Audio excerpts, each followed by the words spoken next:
vaenda kwa maimba vakabva vatuma vana vavo vasikana kumba kwekwasha wangu. Vatuma vana vavo vasikana vauya nemwana uye mukomana. Svikanzi ndauya nemwana uyu zvanzi mwana uyu hasi wemumushamiri. Endesai mwana kuna baba wake. Ndikati kweiwe sei mimi vana mabvuma kutumiwa endesai mwana. Madi kuti mimi atete venyu kana kuti iye muridzi auya nemwana ataura nhau yake. Mimi hamuna nedze kuti mungandudze mashoko amunudza pasi. Svikanzi nevana vacho zvemubhedroom ndo zvatoda kutonzwa. Ndibva ndavapa mubvunzo ndikati saka mimi pandikarara nababa wenyu imi manga muripo here? Vana kukwanisa kuupindura. Nguva iyo muchitora ana ya makawana ndikamwe secret yomurume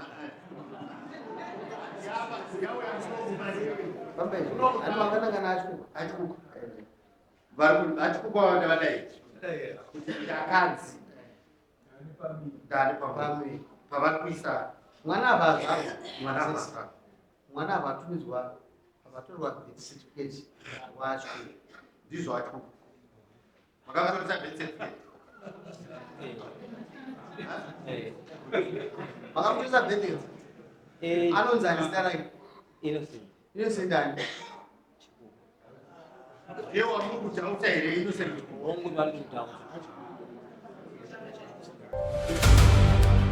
Schema Construction is ready to serve homeowners, carpenters, builders, contractors and businesses with quality ceiling, wall skimming and tiling. We also supply ceiling boards and accessories, cornices and centerpieces, skim light, rhino set and plaster products, tile adhesive and grout. We also provide professional ceiling design and construction services for residential and commercial properties, from stylish modern ceiling concept to expert installation and finishing. Whether you are building from scratch, renovating or upgrading your ceiling, Schema Construction is your trusted partner for quality materials, reliable workmanship and impressive results. Contact us for quotations, prices and bookings on the numbers on your screen, or visit us along Gweru Road opposite Metro Pitch behind Housestead Brothers in Gweru.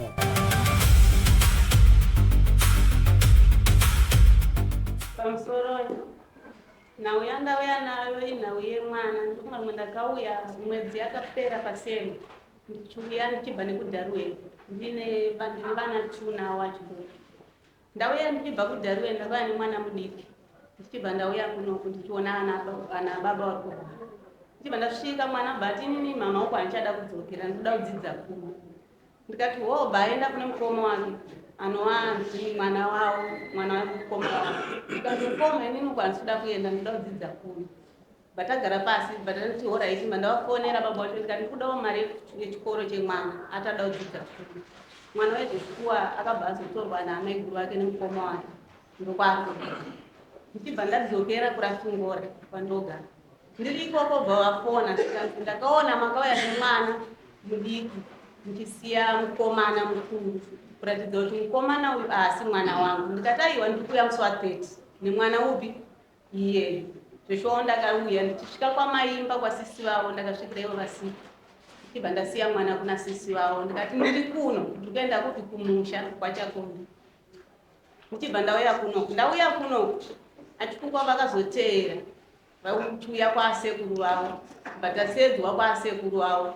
Ndasedzwa kuye wanzi taurai nhau yenyu pana hanzvadzi yangu yanga iripo bati handini ndiri kukumbira kuti ndisiye chii ndisiye mwana. Zvikanzi aiwa tanga pekutanga wakaroora here? Zvikanzi aiwa handina. Zvikanzi chitaura nhau yako kuna ana atezvara wako. Bva vataura zvikanzi inini nhau yandauya nayo ndeye mwana haasi kugara zvakanaka kwamaimba. Saka ndauya naye kuti asare kuna amai vake. Vanzi nasekuru wavo chisiyai $10 yekuti mwana uyu kubva ari mudiki amubvira mavachengeta vana mwana wane chekutengera. Avo bvati ndine $3 muno. Chibva ndati kuna bhuda mukwashonya kuti ane $3. Zvikanzi nabhuda chiridi ndavadzokere vazoya nemwana ine chikafu. Zveshowo ndakabva ndaenda kumba vatakura mwana ubvaenda kwamaimba. Vaenda kwamaimba vakabva vatuma vana vavo vasikana kumba kwekwasha wangu. Vatuma vana vavo vasikana vauya nemwana uye mukomana. Zvikanzi ndauya nemwana uyu zvanzi mwana uyu haasi wemumushamiri. Endesai mwana kuna baba wake. Ndikati kweiwe sei mimi vana mabvuma kutumiwa nziendesai mwana madi kuti mimi atete venyu kana kuti iye muridzi auya nemwana ataura nhau yake mimi hamuna nidhi yekuti mungandudze mashoko amurudza pasi zvikanzi nevana vacho zvemubhedhuru ndo zvatoda kutonzwa chibva ndavapa mubvunzo ndikati saka mimi pandikarara nababa wenyu imi manga muripo here vana kukwanisa kuupindura nguva iyoyo hanzvadzi yangu ndopaikafona zvikanzi endai munogadziriswa kupolisi mandauya papolisi apa mandaona mukuru wepo vavasedza vauya vauya kudaro vachibva vabvunzwa zvikanzi hei kunotakauya pachimuti pakona pabva vabvunzwa zvikanzi baba ndiri kubvunza kuti mwana ndewenyu here zvikanzi pamwe ndewangu pamwe asi wangu bandanzi nemupurisa uye hatina nidhi yekuvasvina imi muchiitai kuti nhau yenyu ende kudari imi muchigadzirisa mari yekuti muende kumadn test chibva tatobuda mandaenda kumba svondo iro rirapfuura iri vachibva vandifonera ndomusi wandaienda kumaini ndobva vandifonera zvikanzi koma apa pine nhau yenyu ndikataiwa inini changu handina chandokwanisa kuita ndakamirira mari yekumadn test kuti mwana uyu vadi mutorwe ropa ndiwane kudzokera zvikanzi ini ndichitoi pako kubatsirai kuti vakataura nhau kubhadharani ndikati inini handizvikwanisa imi miitai zvamuri kudi zvamuri kukwanisa ndokuti pandikazoenda basa ndofunga patinoti pabude vakuru mazuva zataura mudzimai wenyu taurai mazira muito pamusoro changambe nyaya iriko ndeyekuti matauro avari kuita nemauriro avakaita nevana zvatisiyana nendicharo amen baba taurai mazira enyu pakutanga vakauya kunobara muECD vakauya vachiti vakandifonera vachiti nini ndaya nomwana araudza kune mukoma wake kati araudza mukoma wake saka ini ndiri kuya kupi ikoko shuwa ndikauya ndikaenda kumba kwamukoma musati maenda mberi ava ndiana mukadzi ava ndiana mukadzi wandiri mwana mune vana vangani navo mwana mumwe chete uyu ndine madhausi chienderere mune mwana mumwe chete mune madhausi naye chienderai zvadaro ndauyawo ndepandakati nini wauya nomwana uyu mudiki omudiko mukuru wamusire handina mari nebhasi ikati tofeza abhadhari chikonzero chii ndatiti uyei naye ikati chikonzero chikuuya naye ndechekuti chii anzi nomukoma wake avaidzidze kuni kati kana pakadzorwa pashi chakaipa $20 saka ndichikufanira kuti ndakudzokera ku yobva wazofona mangwana ati kuti mwana ndamusiya kwandamusiya tikati mwana wamusiya papi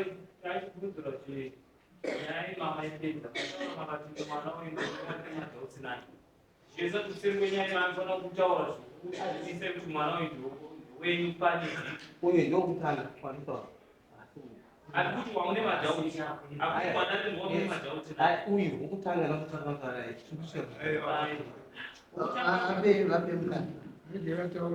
vapemukana mamaita basa nini zvadaro tinzotoda kuzvengai kuti taurai zvadaro ndevanasiatindoatimotese vafanokwana chokudya amangwana chingati mwana mamusiya papi handipanda musiya ikoko makupi ndakwamusiya ndakudzokera ko mwana wamusiya papi ndiziva kuti ari papi mwana upi ukutanga lokukaisi musikana mune vana vanganamai tine mwana 1 uindire madhausi naye wamune madhausi naye ndoupi ndiwo mukuru wokutanga wacho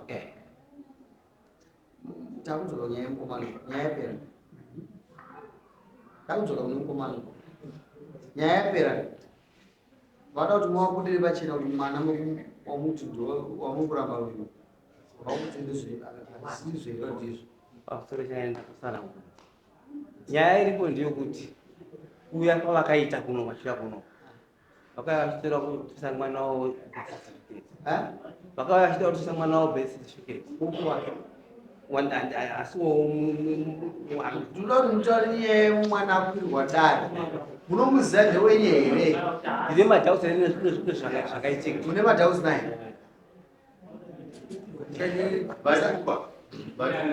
atibatsirane tikurumidze nyaya iri pachena. Right. Imi mafuna muchitora amaya makawana ni pamwe. Secret yomurume.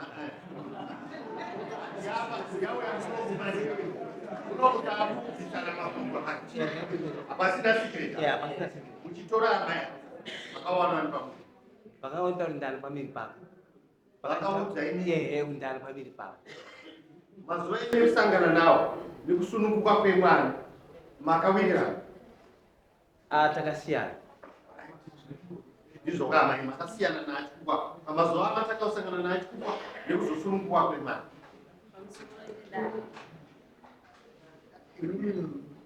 Pamba naye. Ini chimobhera kupindu. Pamba izvi. Ani wakananga naachikukwa. Achikukwa wanda vadai. Kuti ndakanzi. Ndani pamwe pavakuisa Mwana abazva. mwana abva. Mwana abatumidzwa abatorwa birth certificate wacho. Ndizvo achikukwa. Makatoresa birth certificate. Makatoresa birth certificate. Anonzi zita rake. Innocent. Innocent ndani. Ndiye wamukutaura here Innocent. Wangu ndo alikutaura.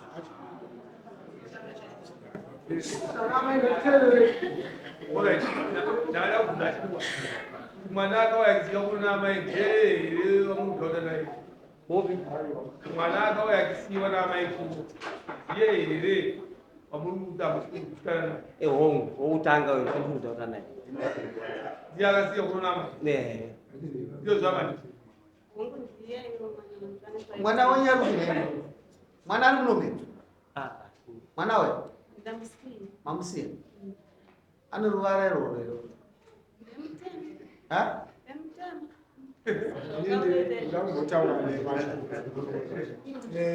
Mwana kana mudzimai achikutaura kuti ndani pamiri ane madhetsi aanokunza. Imi maziva kuti madhetsi andaudzwa nemukadzi handisi kuenderana nawo. Chakazokupai kuti mutorese mwana zita chii? Chakaita kuti mutorese mwana birth certificate kuti inini tinogara pavana vangu vese after 6 months. Ngati nyaya maziva imini maita rumbo rakanaka. Mukadzi haana kungotakura mimba akasvika pakuzvara mwana imi musingazivi akatokupai dheti mwedzi uno handaugeza imimi ndobva mamaka kudaro shuwa zuva rokuzvarwa kwomwana rakakwana mwana azvo imi ndobva maziva kuti aiwa dheti randapuhwa nemukadzi wemwedzi waataura hazvisi kuenderana nemwana. Ini mwana uye ndobva manotumidza zita pamatoresa bheti asi muchiziva zvenyu kuti mwana hasi wangu. Chinoitika ndechekuti handika ndakutariseni chokwadi. Mubvunzo wandiri kukubvunzai. Zvinoitika ndizvizive mubvunzo nangana Mubvunzo tangai mapindura mubvunzo wandakubvunzai. Makaziva kuti chinhu chandanzi nouyu ndo chako hatisi changu. Mazviziva manje. Nokuti pamakaudzwa mamusingazivi. Pamakomborerwa kubva maziva kuti dheti raakataura rino dheti razvarwa mwana zvadii? Zvasiyana. Imi mbva machipa zita mwana. Vamuri kutoziva zvenyu kuti hasi wenyu. Pamatoresa kuti bheti muchiziva zvenyu kuti mwana hasi wangu. after 6 months. Mutemo wavo after 6 months. Akura manje hauda kunzi hauda kuenda kuchikoro hauda kuitwa sei ima uchitanga kutanga mwana uyo hasi kana kuti mapesana naamai maida maisitereke.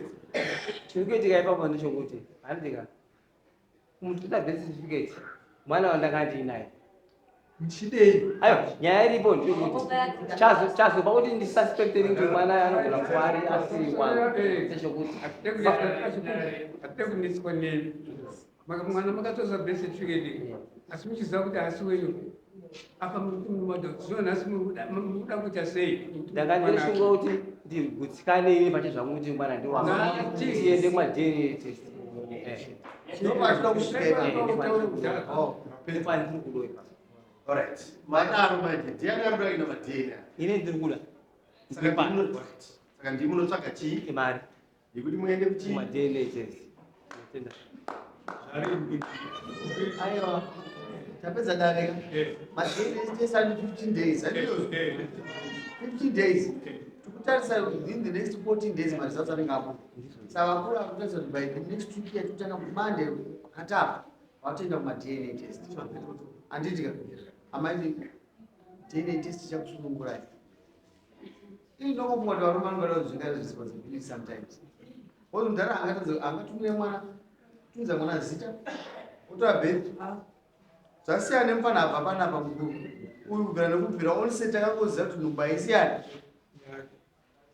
tapedza ende munosaina tinokuona next date yemusi wapedza ndakati nebvunzo tsanganini hakuna here vana vanogona kusvika 40 years varoora ari kuzonzi pauri papapapapapapo vari kwani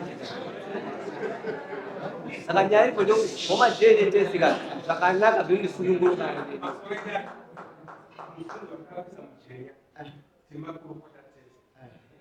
achikupa vane rimwe zuva ravanobata mvura yavo aita chihure kumubatira tsama mufoni zvinoratidza kuti mwana akavasiriwavo amai vamambara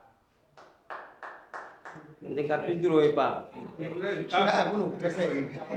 chinoitika nechekuti anatika ndogona kunza mukadzi ndogona kudana nomukadzi ane pamiri pake handizive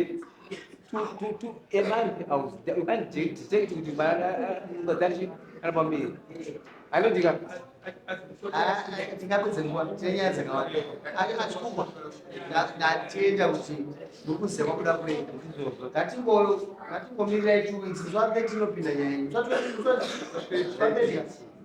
zvave tinopinda confidence inodzida kakuziva kwakanaka kuenda saka tosangana zvave kuputsaina nyaya yendiani ashanda munoperekeza nababa vanoenda kunzvimbo mbiri dzavanoda kuenda DNA kana global handiti nzvimbo mbiri idzodzo dzavanoshanda nadzo handiti saka baba nebaba tokuda navo tinoda zuva rokutochaenda rei nokuti tinoda maresults kuti vapedza endai